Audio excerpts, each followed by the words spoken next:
pdf ta shekara 16 din nan da kudin da muka samu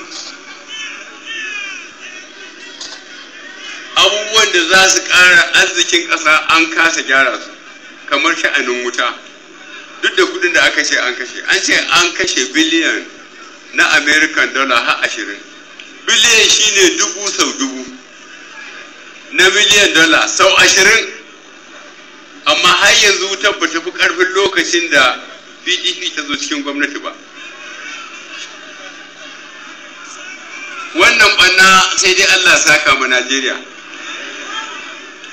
Ƙoƙarin da za mu yi shine matasa waɗanda su ne fiye da 60% na al'ummar Najeriya, yawancinsu ko sun yi makaranta ko ba su yi ba su da aikin yi. Wannan ba ƙaramar fitina ba ce ba.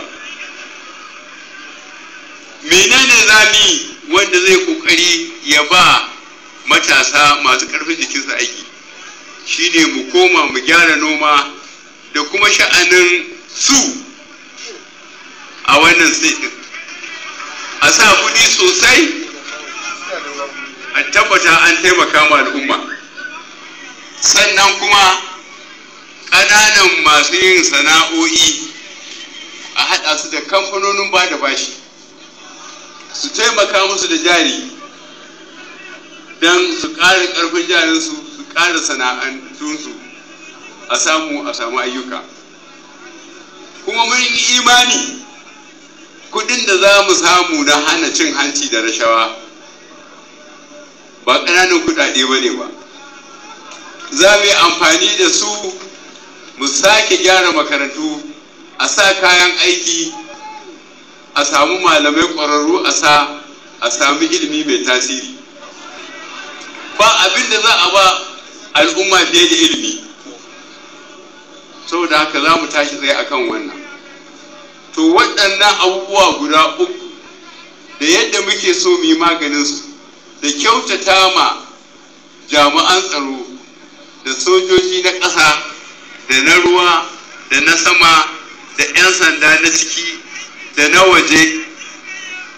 Abin takaici da abu shine wurin har sojojin Najeriya sun je suna gaya ma 'yan jaridar ƙasar waje cewa ana tura su wurin yaƙi, ana kashe su kamar kiyashi saboda ba su da kayan yaƙi kuma ba su da shugabanci da kirki.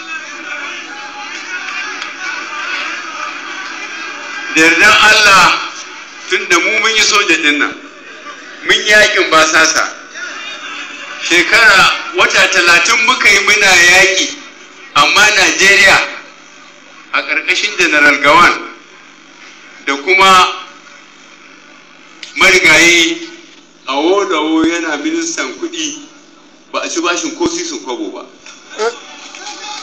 Amma yanzu wannan fitinar da ta taso a arewa maso gabas, gwamnatin PDP ta karsaya da gudu ta je wurin majalisa wai a ba ta izinin ta ci bashin biliyan guda, wato dubu sau dubu na American dollar, don ta je ta yi wannan yakin. Sojojin da aka sa a yi ha'incin zaɓe a Ekiti da 'yan sanda na ciki da na waje, da waɗanda aka samu malafa da wani abu safa a kadan ka a gane ko zuwa ne, inda aka aika su arewa maso gabas da 'yan matan nan namu da suka ɓace wata 8 da suka wuce da an same su.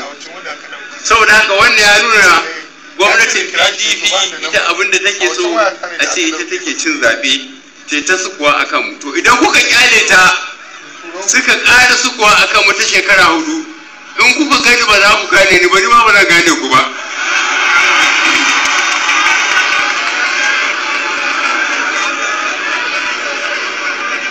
In ana ta kai ba a ta kaya, mu rufa makanmu asiri, mu kori PDP, mu kafa gwamnati mai adalci, mu yi ma al'umma aiki da ƙasa. Wannan zai yiwu kuma muna fata Allah ya yarda. APC sak! APC sak! sak. Mun gode kware da gaske.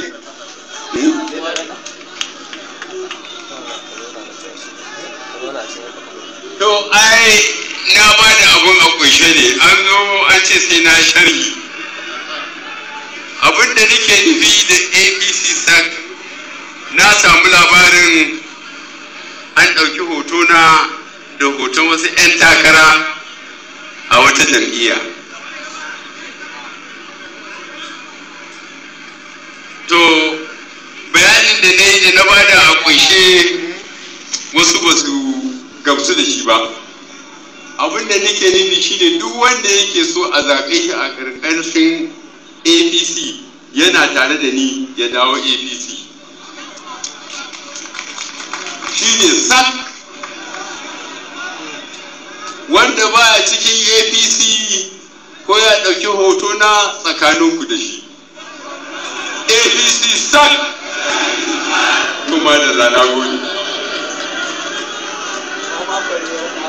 Alhamdulahi, kun ji dai jawabi da sako daga janar Muhammadu Buhari, wanda annan ya wada wanda a gida in bai jiya ba, kuma a ci gaba na tawa annan da lokacin za a yi zaɓe 14 ga watan nan in Allah ya kai mu. A ƙarshe ina mai gayyata janar Sanata Muhammadu Magoro Galati Mansuru domin ya yi muna godiya a madadin sauran